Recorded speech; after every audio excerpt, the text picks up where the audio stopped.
नमस्कार मित्रांनो, तुमचं नवीन व्हिडिओमध्ये पुन्हा एकदा स्वागत आहे। आत्ता आपण आहोत ओंकारेश्वरमध्ये। समोर आहे ही नदी, नर्मदा नदी। नर्मदा परिक्रमा इथूनच सुरुवात करतात लोक। आणि आज आपण महाकालचं दर्शन घेऊन ह्या ठिकाणी आलेलो आहोत। आपल्या प्रवासाला सुरुवात झाली सकाळी, तर आपण आता जरा थोडंसं या व्हिडिओमध्ये मागं जात आहे आणि मागून सुरुवात करूयात। आपण उज्जैनपासून आता परत सुरुवात करूयात आपल्या ह्या व्हिडिओला। तर चला तर बघूयात उज्जैनमधले काही मंदिर। सौराष्ट्रे सोमनाथंच श्रीशैल्ये मल्लिकार्जुनम उज्जैन्यां महाकाल। उज्जैनमध्ये आहे महाकाल। तर आपण हे महाकाल मंदिर, शंकराचं मंदिर पाहतोय। आणि पुढचं वाक्य आहे ओंकार ममलेश्वर। ओंकारेश्वरला ओंकारेश्वर आणि ममलेश्वर हे दोन ज्योतिर्लिंग आहेत। तर असं 3 ज्योतिर्लिंगांचं दर्शन आज घेण्याचा योग आहे। आता उज्जैनमधलं हे दर्शन महाकालचं आमचं सकाळी झालं 6 ते 7 या तासाभरामध्ये।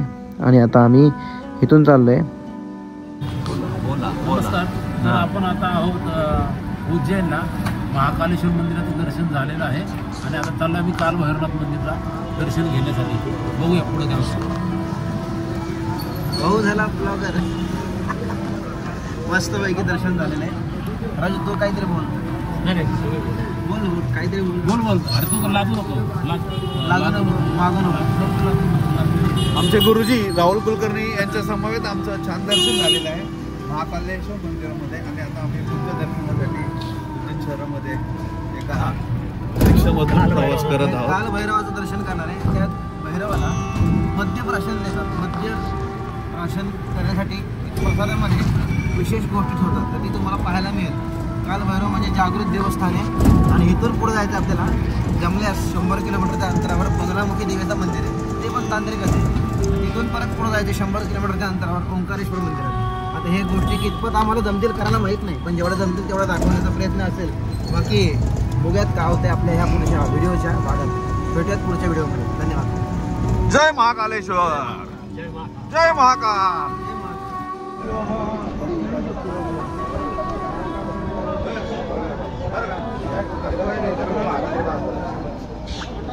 आपण चाललो आहे भैरवनाथ मंदिराकडं।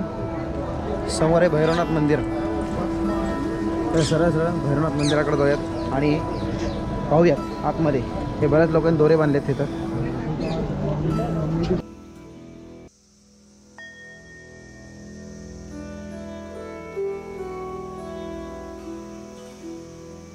तर मित्रांनो, हे आहे गडकालीचं मंदिर, देवीचं मंदिर। इथलं स्थानिक महत्त्व असणारं मंदिर। त्या मंदिरात आपण चाललेलो आहोत, गडकालिका।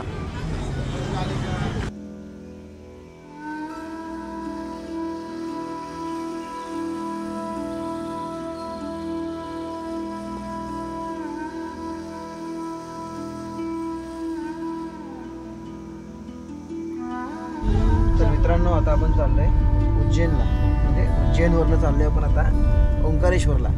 आलो होतं काल उज्जैनला, चाललोय ओंकारेश्वरला। आणि आता इथून उज्जैन आहे 136 किलोमीटरच्या अंतरावर। आज उज्जैनमधली महत्त्वाची ठिकाणं, तिथलं दर्शन झालं। आणि हा सुंदर एरिया पहा। आणि आमचे हे सर झोपलेले आहेत, आणि हे सर्व झोपलेले आहेत, आणि आमचे गोगावले सर गाडी चालत होते। तर वी आर गोईंग ओंकारेश्वर। जाऊयात, पाहूयात तिथलं ठिकाण।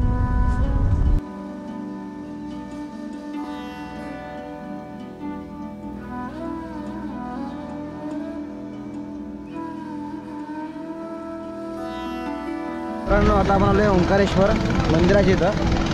12 ज्योतिर्लिंगापैकी एक लिंग ओंकारेश्वर। उज्जैन्यां महाकाल ओंकार ममलेश्वर वरल्यां वैजनाथंच डाकिन्यां भीमशंकरम, असं हे लिंग आहे। त्याप्रमाणे हे महाराष्ट्राबाहेरचं आहे ज्योतिर्लिंग। आम्ही या ठिकाणी आलेलो आहोत। तर आपण पाहूयात या ठिकाण, हा भाग पाहूयात। समोर शंकराचार्यांची मोठी अशी मूर्ती आहे। पलीकडे शंकराचंच काहीतरी आहे। वरती जायला मिळालं तर निश्चित आपण जाऊयात।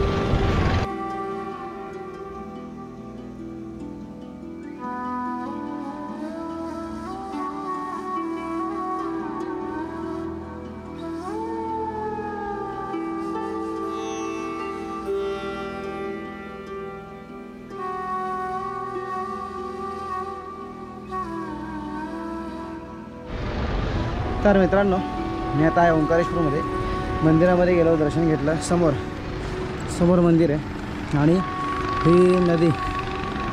इथून असं चालत आलं. आता अजून जायचं आहे वरती. इथे शंकराचार्यांची मोठी प्रतिमा आहे. तर तिथे जाण्याकरता मी चाललो एकटा. बाकी अजून काही जण रांगेत आहेत, त्यांना यायला 1 तासभर आहे. त्यामुळे म्हटलं आपण जाऊ वरती आणि वरतीनं पाहूयात.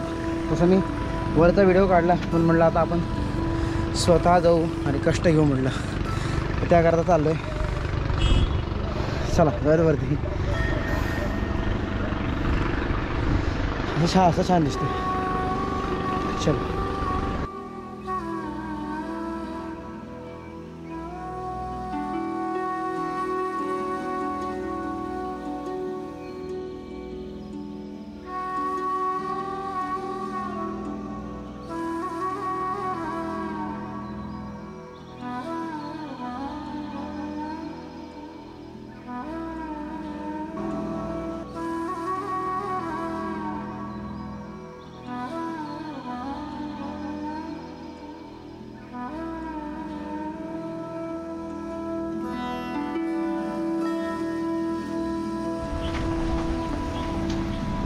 तर मित्रांनो, तुम्ही पाहिली ही शंकराचार्यांची प्रतिमा नाही, भव्य दिव्य अशी मूर्ती.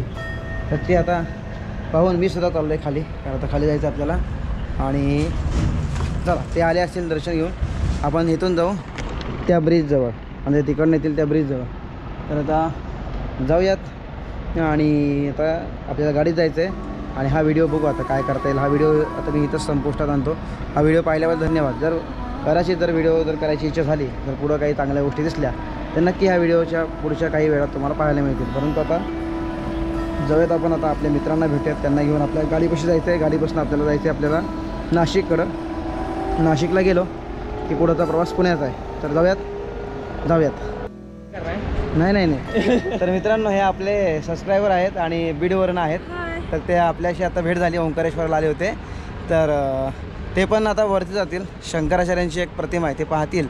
आणि तुम्ही बीडवरून आला का? हां, बीड. बरं, चालेल, ठीक आहे. भेटूया. थँक्यू.